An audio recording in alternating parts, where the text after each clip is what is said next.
Good morning. It is. I've been working with the methods and everything for a long time now. And one thing that I keep bumping into, God, I'm nervous. One thing I keep bumping into is the fact that... We want to talk to you about something about nervousness. So, Okay. You'll never find yourself in a more allowing environment. Correct.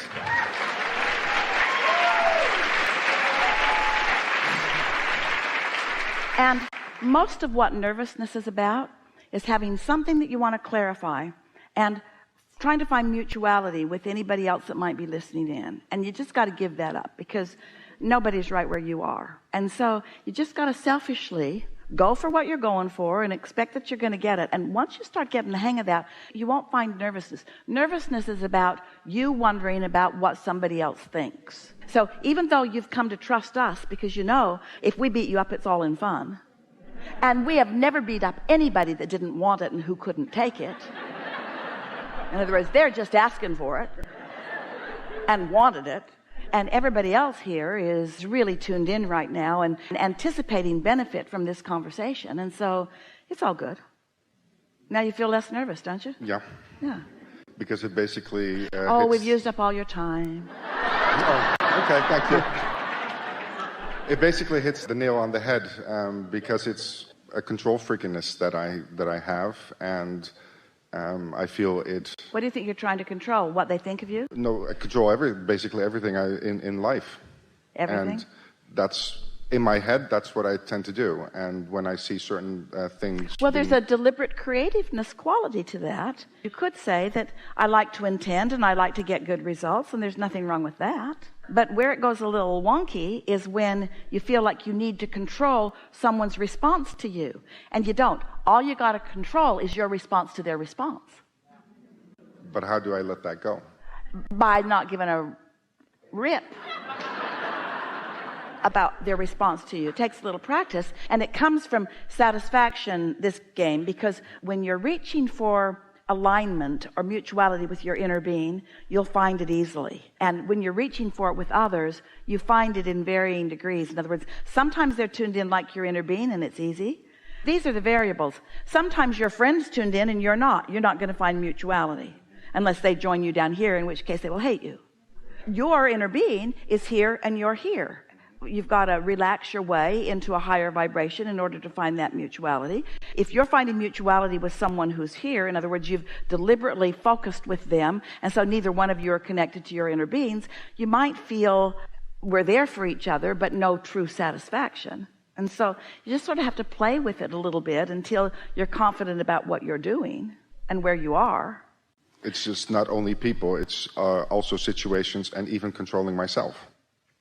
Mutuality with experiences. Let's give what you're talking about a label that's pretty accurate. Let's call it conditional living. This conversation is about turning thoughts to things, and conditional living is only looking at what's already been turned into a thing, living my life, taking those things, experiences, situations, relationships, piles of money, blah, blah, blah, all that manifested stuff, and putting it in piles of good and bad and right and wrong and wanted and unwanted and trying to control that, as compared to understanding that I'm a vibrational being who wants to control, we'll use the word control because it applies, wants to control my vibrational output. Because when I control my vibrational output, I then control the vibrational input that law of attraction delivers back to me in response to my output. Because I get what I think about whether I want it or not. Conditional living, conditional life, is looking at all the conditions and trying to evaluate through a lot of hard work and effort what's right, what's wrong, and then trying to control the wrong ones and make it more right so that I can just be lazy in my thinking, so I can just be a sloppy thinker. Because right now, if I'm a conditional creator, when I see something that I think is a good thing, I feel great. Good job, people of the world who are doing that.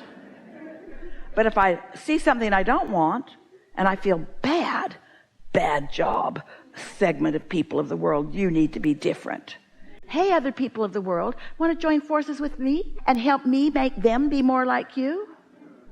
Oh yeah, because we're conditional. We'd all feel better if everything was just the way we want it to be.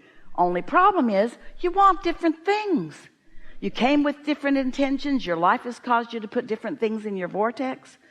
That's not the path to happiness. That's the path to heavy lifting. That kind of control is hard.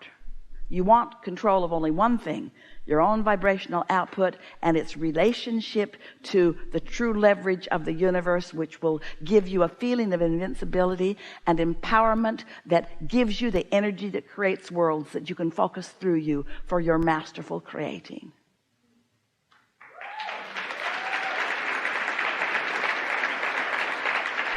So let's walk through some of this. We appreciate your openness, and let's make it practical.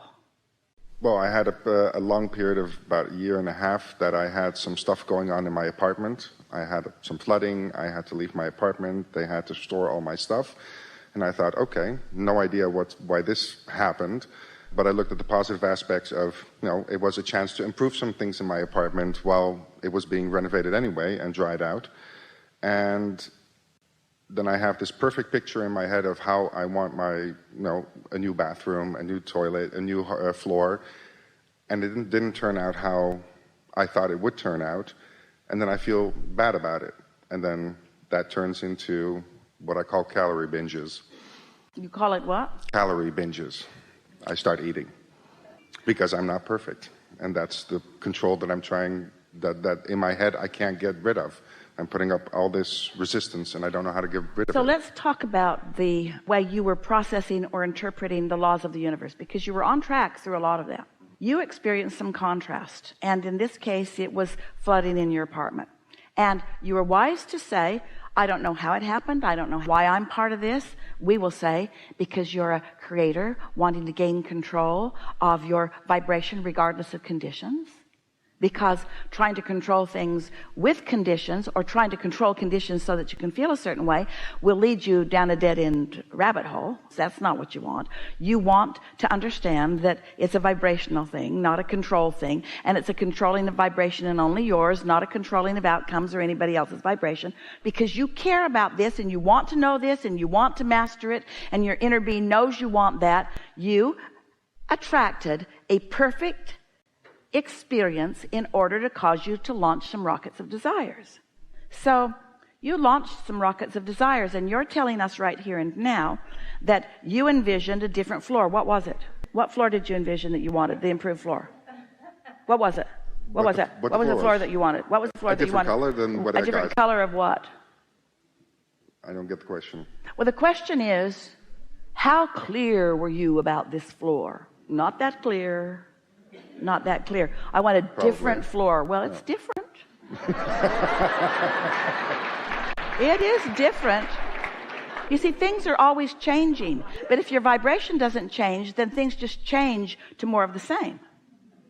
Because everything's always changing. Now, we're just playing with you a little bit, but not that much. So what you wanted was a floor that wasn't flooded, first of all. What you wanted was something more substantial. You wanted infrastructure in your apartment that was more steady. Yes? Correct. And did you get that? Yes. So you got the essence of what you want, but you didn't necessarily get all of the details. And so we want to know from you, how much time did you spend thinking about those details? And here's the question that is going to help you give us the answer we want. This is an important thing to know. If you're on the satisfied side of this, rather than the dissatisfied side of this, then one thing leads to another and leads to another, and you get lots of momentum, and the general intentions turn to details that the universe then provides, so that the people that are making decisions are being inspired by a force that they don't really understand, and it's just turning out really, really well for you, to the point that other people around you might be wondering how you ended up with that, because why are you more deserving than they are? And it's simply because you, from your state of satisfaction, were able to grow, evolve, thoughts becoming more into more detail that was not resistant in nature. But because you didn't really then know about satisfied and dissatisfied, you didn't stay completely on the satisfied side of the equation. How long did it take them to fix it all up? The first time, almost 8 months. The first time. And within a 8 months. within a month, I moved back in early December. By mid-January, right after the holidays, I was standing in the kitchen and my floor was wet again. And I just fell down and cried. Let's play with this for just a little bit. During that 8 months, how satisfied were you? Were you satisfied or inconvenienced? Were you satisfied or impatient? Were you satisfied or disappointed? Some of all of it, but where do you think the balance? Inconvenienced the most. Yeah, of course you were inconvenienced. You weren't satisfied. And now think about law of attraction and what you know about it. Law of attraction meets you where you are, and the momentum of it, when you think a thought and you hold it for just a little bit of time, another thought like it joins it. We're talking about seconds, 16 or 17 seconds, and then another, and then another. And once you cross that 68, 69, 70 second mark, now you've got enough momentum going that some different things are coming to you. But most people are satisfied, dissatisfied, satisfied, dissatisfied, satisfied, dissatisfied, dissatisfied, dissatisfied, dissatisfied. How satisfied really were you holding yourself? And it's all right, because in the same way that you attracted the experience in order to be clear about what you want, you really attracted this experience in order to gain control of your own vibration. And so now we're talking about this experience that was very vivid and very real, and we're showing you where you could have got control. You didn't know it then, you know it now, but you could have gotten some control, and you could have stayed more satisfied with a little bit of caring to be satisfied rather than dissatisfied, which is the, for sure, logical way that almost everybody on the planet would go. It is inconvenient to be out of your place, and it's inconvenient to have your place torn up, and it's inconvenient, and then you go down more and more. It's easy to go from inconvenience to they just don't care, to inconvenience to, well, if it was their floor, I bet they'd be harder after it, to inconvenience toward, why don't they get somebody in here that knows what they're doing? You get lots of other things that you worry about in life begin to dovetail with that. And so your satisfaction factor is pretty far away from where you hang out on a pretty regular basis. And so when these thoughts turn to things, isn't it logical that the things that those thoughts turned to were like the way you'd been feeling? You cannot have a happy ending to an unhappy journey. You cannot have a satisfied ending to an unsatisfied journey. You just can't. So is your inner being wanting to beat up on you for not being satisfied when you could have been? No. Your inner being knows that in every moment of dissatisfaction, you were putting more clarity into your vortex, way more clarity. And there will be a time of manifestation, not so far from now, when you will realize that all of the details that these experiences have caused you to focus into being are now a reality in your experience. But it is all dependent upon how satisfied you are as you're moving along the bursting into real life. Every single moment is a manifestation. Did you know that? Right now we're having a manifestation. This room is a manifestation. Our relationships with each other is a manifestation. Everything here is a manifestation. This conversation is a manifestation. It's a manifestation of who we are and who you are and who they are as influences. And manifest, manifest, manifest, manifest, manifest, because we're seeing it and we're hearing it and we're smelling it and we're tasting it and we're touching it. This is manifestation.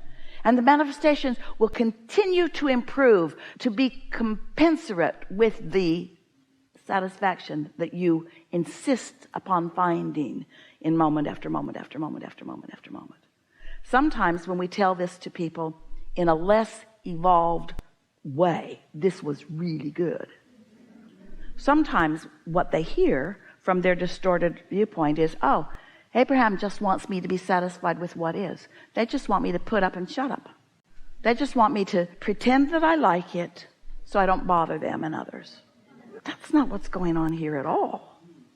And you worry sometimes that if I don't complain, nobody will do anything about it. When the opposite is true. Your complaining holds you in steady decline or deviation from wanted, while satisfaction holds you in steady improvement on every single subject in your life. Helpful?